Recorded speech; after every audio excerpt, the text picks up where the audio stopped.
Hello, everyone, and welcome back to Horror Stories.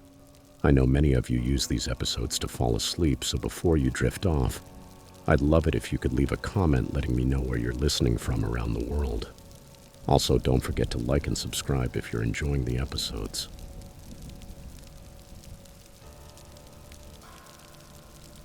Story 1. Winter storms in Alaska are nothing unusual. Most of us who live here know how to handle snowfall, even the fiercest ones. I've been living alone in this house for about 5 years. It's a modest place on the edge of the woods, far enough from town to feel calm but close enough that the daily commute is manageable. That night, however, the weather hit harder than usual. It was a Friday in late December 2017, and I'd closed the shop early, sending my staff home before the roads became impossible. When I got back, the snow was coming down thick, turning my driveway into a white, uneven mess. After shoveling just enough to park, I went in, locked up, and turned on the heat. Outside, the wind howled, making the windows rattle now and then, but that sound felt comforting to me. I made myself a cup of cocoa and settled into my old recliner, the kind that tips too far back if you're not careful. It was shaping up to be the kind of evening I like. No noise, no people, just me and the storm. Around midnight, I was halfway through some random documentary about glaciers when I heard a knock at the door. I hit pause and sat up. I live pretty far out, and my nearest neighbor is at least a quarter mile down the road. Midnight visitors aren't exactly common. I stood, pulled the curtain, and looked out the front window. The snow was falling so heavily it diffused the porch light. There was no one there, just the wind whipping little swirls of snow across the yard. Then I saw boot prints. They led straight up to my door and then back down the steps. They were fresh, crisp edges, no snow piled inside yet. Opening up wasn't an option. The wind would have blasted snow right into the entryway. Besides, something about those tracks unsettled me. I stood there a moment with my hand on the deadbolt, listening. Nothing but the wind. After a minute, I resecured the lock and went back to the chair, trying to play it down. Maybe someone got lost. Maybe a hiker had wandered off course. But deep down, it didn't add up. An hour later came the second knock.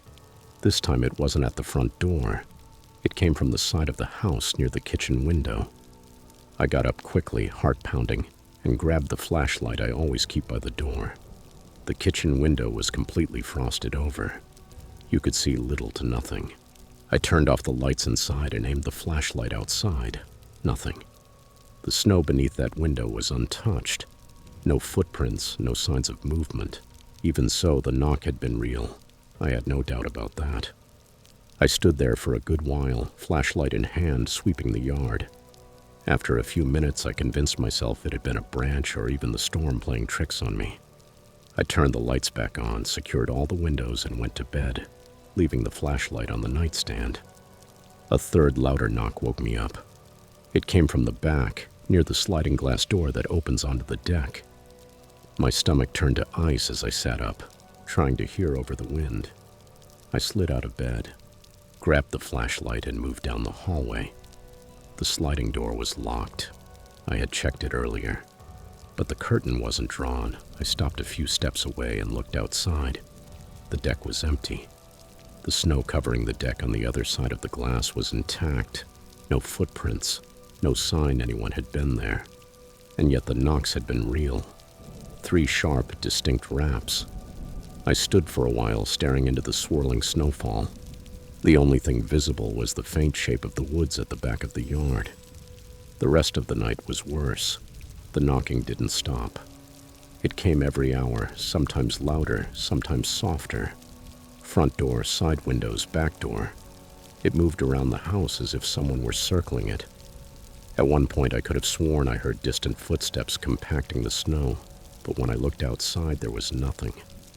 The blizzard was too intense to go out, and even if I could have, what was I supposed to do?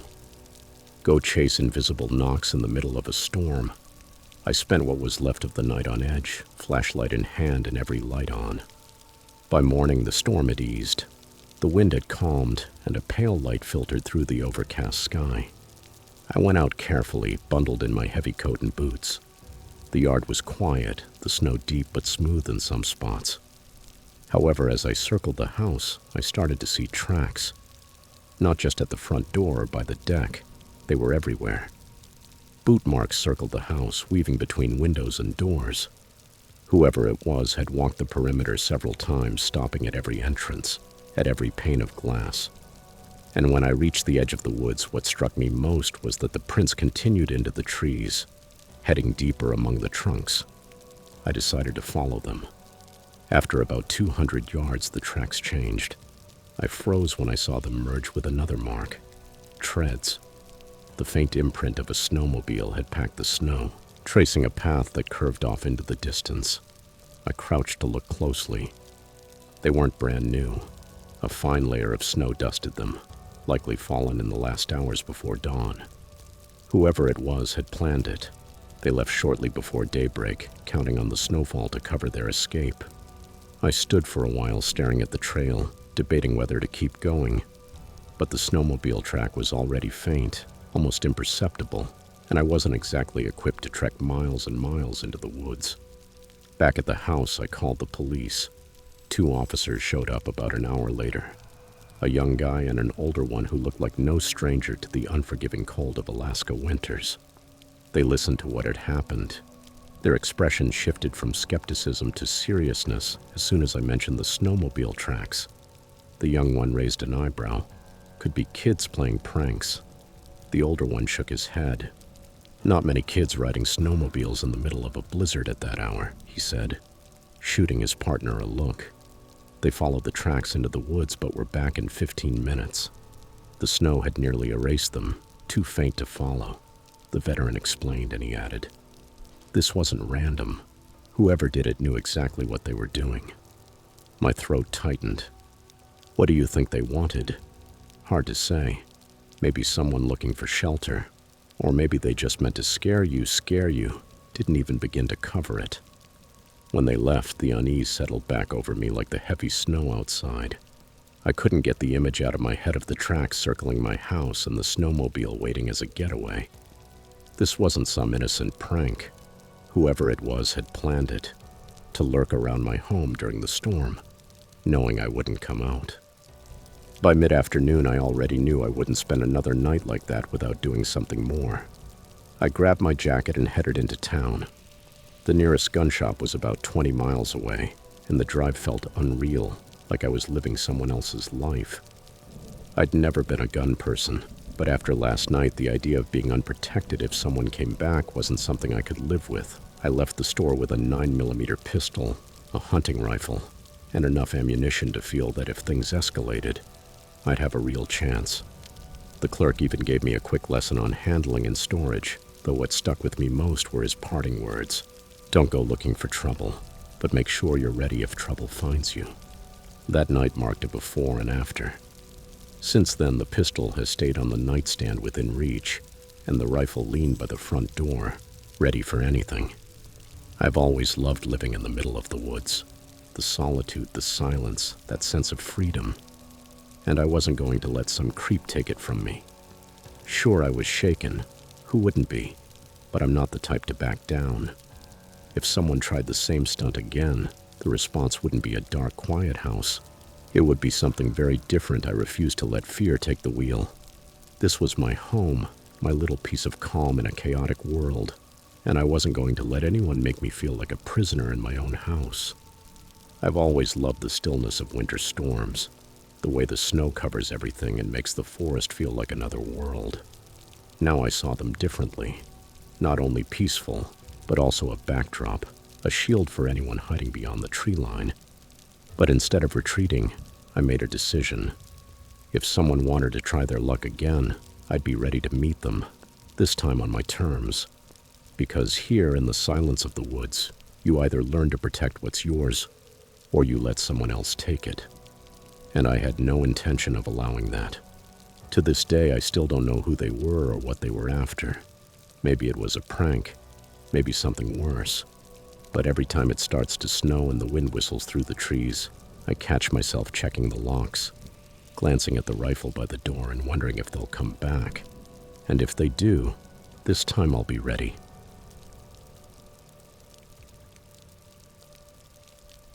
Story 2. Winters in Duluth were harsh, yes, but for an ice fishing enthusiast like me, they were also a playground.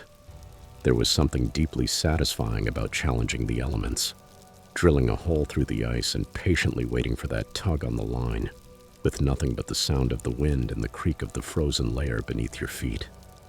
As a kid, my father and I would face the relentless Minnesota winters together to fish. His old coffee thermos would steam between us.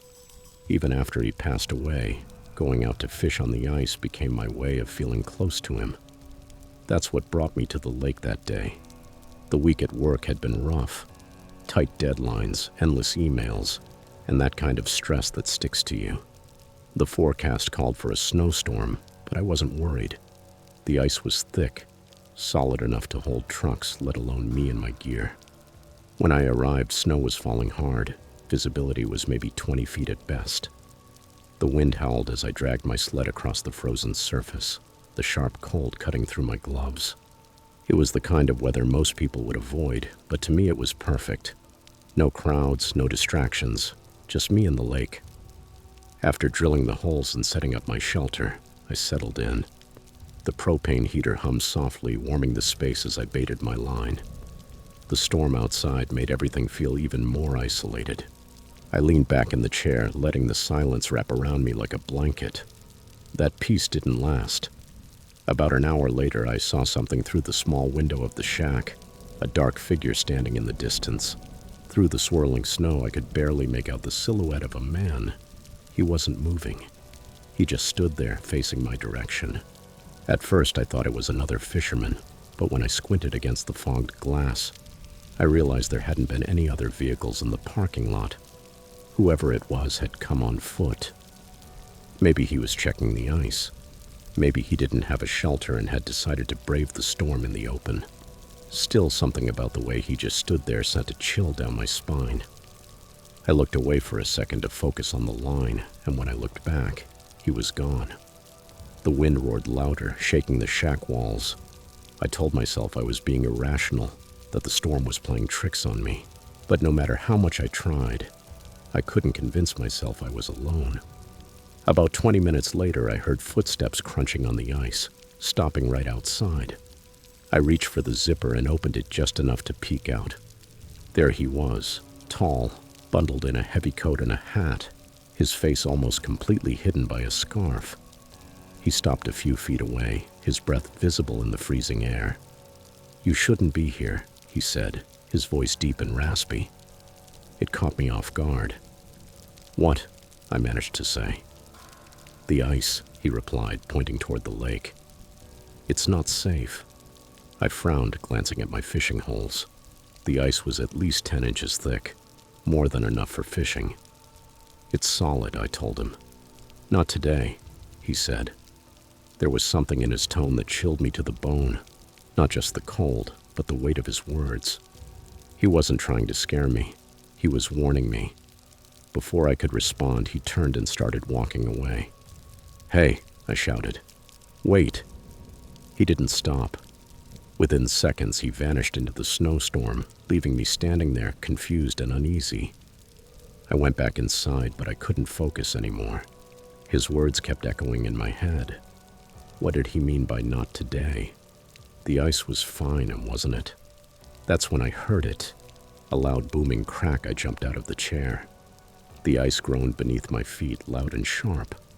I grabbed my gear and bolted out of the shack, the snow whipping against my face. The cracking grew louder, spreading like spiderwebs across the surface.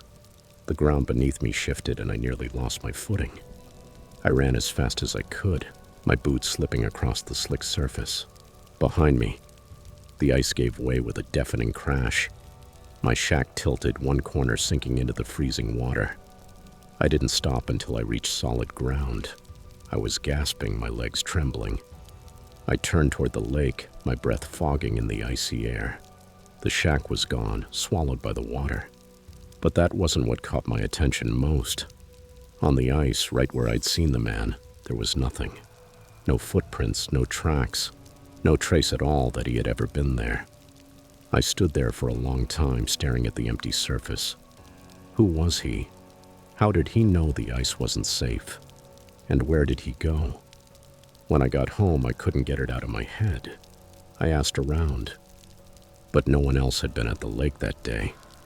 A friend mentioned local legends about spirits who warn people of danger, though he wasn't sure he believed in that sort of thing.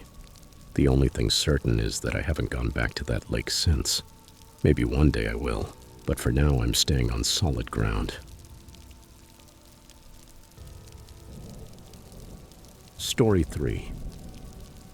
When you spend most of your days on bustling job sites, surrounded by the hum of power tools and the chatter of coworkers, you'll learn to appreciate those rare moments of silence. Building houses with a crew is rewarding, sure, but every now and then you need some quiet.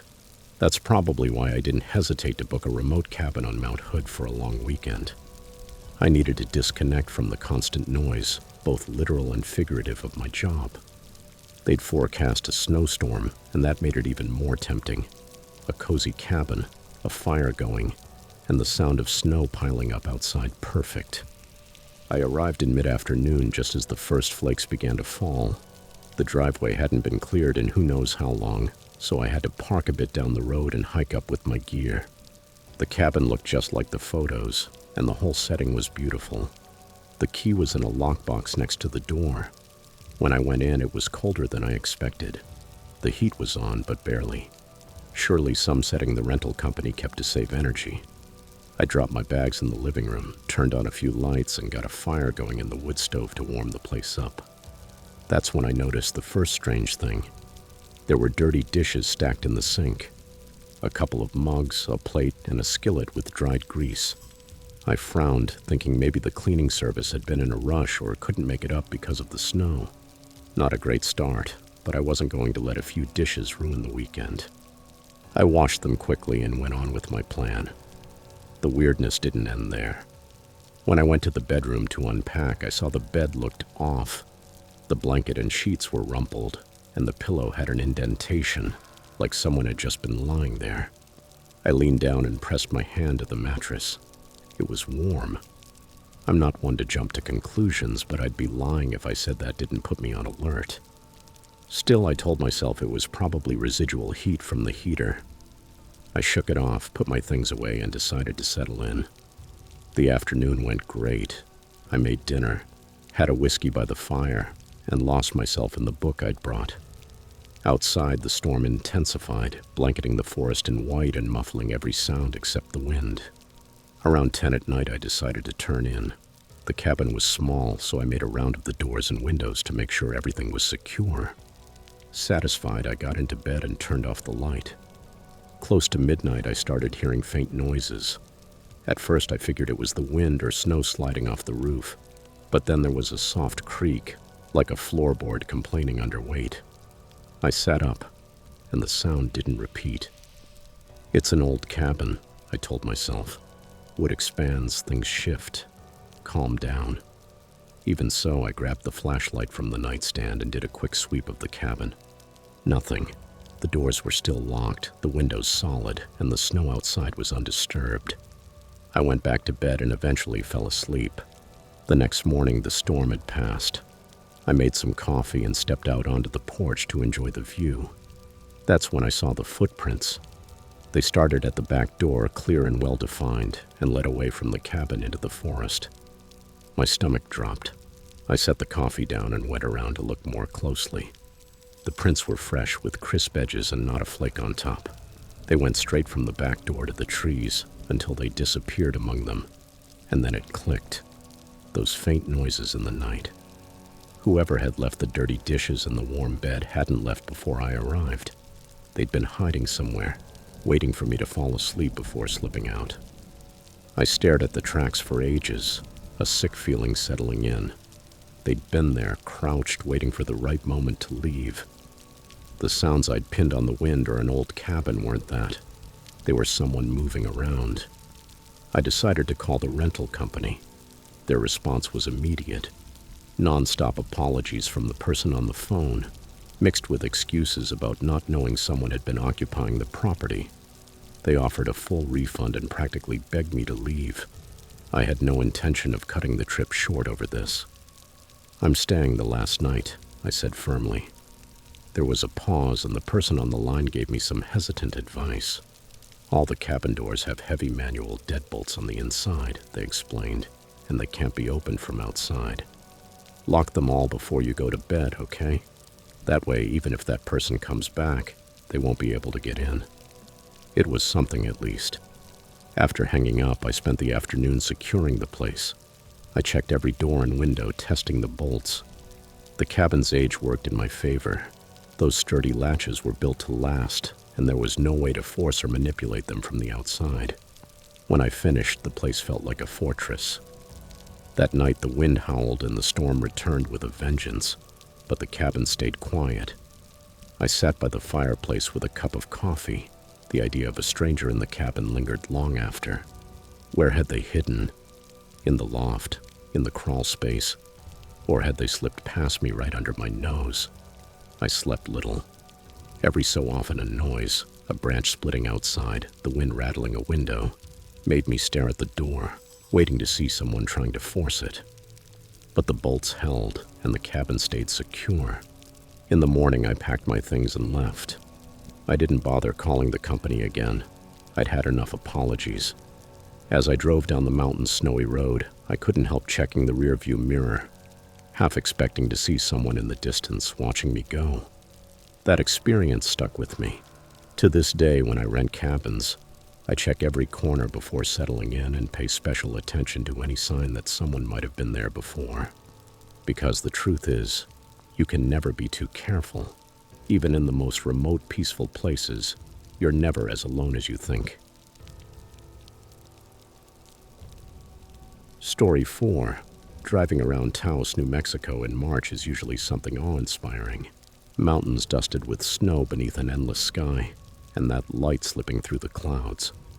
It's a photographer's dream. That's why I was there despite the forecast warning of a storm. I'd done this before. Hop in the car, chase a scenic spot, and capture some shots. This time I hoped to capture the dramatic contrast of the storm rolling in over the Sangre de Cristo Mountains. The roads were already slick when I took a winding back route that hugged the mountain's edge. It wasn't part of my original plan, but I'd spotted a promising panorama and couldn't resist. The problem with chasing the perfect photo is you don't always think about practicalities, like whether the road you're about to take will still be passable in an hour. And as the snow started falling harder, that decision came back to bite me. The snowfall was relentless, thick flakes sticking to the windshield faster than the wipers could clear them. The road narrowed with sheer drop-offs on one side and giant firs on the other. I considered turning around, but when I looked for a spot to maneuver, the tires hit a sheet of ice hidden beneath a drift. The car slid sideways, and before I could react, I felt the crunch of snow swallowing the wheels. I was stuck. I tried everything, rocking the car, spinning the wheels, even shoveling with my hands. Nothing. The snow had me good and trapped. Frustrated and a little nervous, I got back inside and checked my phone. No signal, of course. Even so, I didn't panic. I had a full tank, blankets, and some food. Worst case, I'd have to wait for someone to pass by. An hour later, headlights cut through the swirling snow behind me. I felt enormous relief when a pickup stopped a few feet away. The driver's door creaked and a man got out. He wore a heavy coat and a beanie. "Everything all right over there?" he shouted.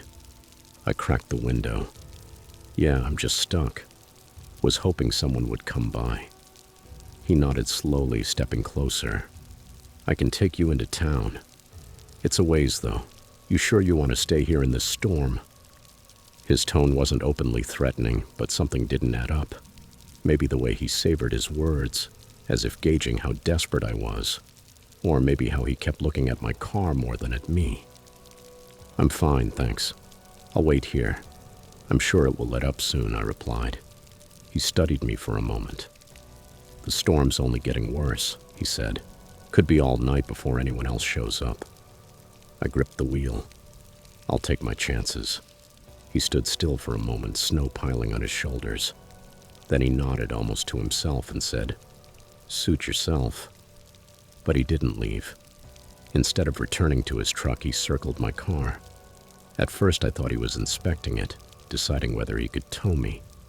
But he made another round slower, running his hand along the hood as if marking territory. I found the lock button and double-checked every door just in case. Finally, he stopped by my window and leaned in, his face uncomfortably close.